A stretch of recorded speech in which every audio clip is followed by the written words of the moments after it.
વહાલા હરિભક્તો, આજના સ્વામીશ્રીના દર્શન. અમારી આ જીગર સ્ટુડિયો ચેનલને લાઈક, શેર અને સબસ્ક્રાઈબ કરવાનું ભૂલતા નહીં. જય સ્વામિનારાયણ.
કથા શ્રવણની અંદર ખૂબ જ પ્રેમ હતો. એકવાર રામપ્રતાપભાઈ ઘનશ્યામ મહારાજને ગોતવા નીકળ્યા તો એમને જોયું તો હનુમાન ગઢીમાં કથા સાંભળતા હતા. પછી થયું કે ચાલો બીજા મંદિરમાં જઈએ. તો ત્યાં ગયા તો ત્યાં પણ ઘનશ્યામ મહારાજ કથા શ્રવણ કરતા હતા.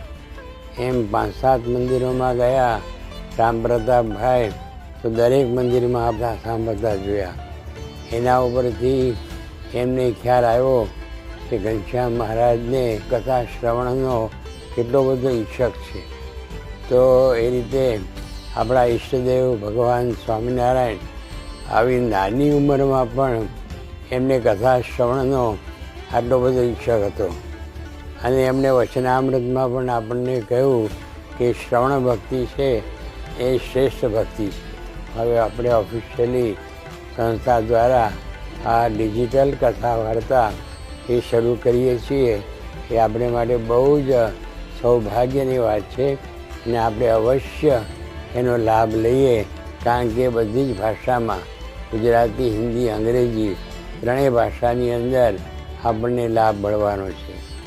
હું જો તમને જાહેરમાં વાત કરું કે આ સભા પછી મારી પાસે 2 મૂર્તિઓ છે, 2 મૂર્તિ, એક રામ ભગવાનની અને એક રાવણની, તો તમે કઈ સ્વીકારશો? રામ ભગવાનની મૂર્તિ આપણે કોઈ શંકા વગર સ્વીકારશું. કેમ? તો તમે મને કહેશો કે સ્વામી કે રામ તો અવતારી પુરુષ ભગવાન હતા, મર્યાદા પુરુષોત્તમ હતા, એમના આધારે તો જીવન જીવાય છે, એમની કથાઓ થાય છે અને અમારા માટે ઈષ્ટદેવ છે, પૂજનીય છે.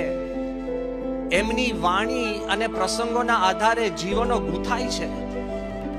રામ સિવાય કોઈ ઉદ્ધાર નથી. રાવણ તો કોઈ રાખે? અસુર, હિંસક,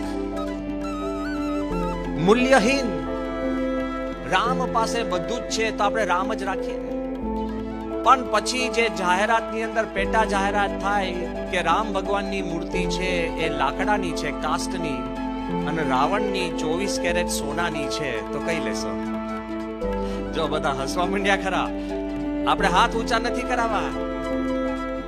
તરત જ તમે મારી પાસે આવીને મને સમજાવશો કે સ્વામી હવે બિચારા રાવણને કોઈ રાખતું નથી, એકલો અતુલો. પણ હું રાવણ લઈને હું તો એને પીગાડીને રામ, સીતા, લક્ષ્મણ 3 બનાવવાનો છું. મારે રાવણની જરૂર નથી, પણ સોનાની જરૂર છે. જો આપણે મૂલ્યની વાત કરીએ છીએ, પણ જ્યાં લોભ અડે છે ને, જ્યાં સ્વાર્થ અડે છે ને, ત્યારે આપણા મૂલ્ય ખસી જાય છે. બધા જ તમને નેતાઓ, બધા ધર્મ પુરુષો આપણને વાત કરશે કે મૂલ્યની જરૂર છે, મૂલ્યવાન જીવન બનાવો. અત્યારે શિક્ષણની અંદર પણ મૂલ્યની જરૂર છે, ઘરની અંદર પણ મૂલ્યની જરૂર છે, દવાખાનાની અંદર પણ મૂલ્યવાન ડોક્ટરની જરૂર છે. હકીકતની અંદર હું વાત કરું છું કે બધી જ જગ્યાએ આપણને મૂલ્યની વાત બધા કરવામાં આવશે. પણ જ્યાં સુધી આપણા દિલની અંદર સ્વાર્થ છે, ત્યાં સુધી આ કથા પણ તમને નિસ્વાર્થપણે સમજાશે નહીં.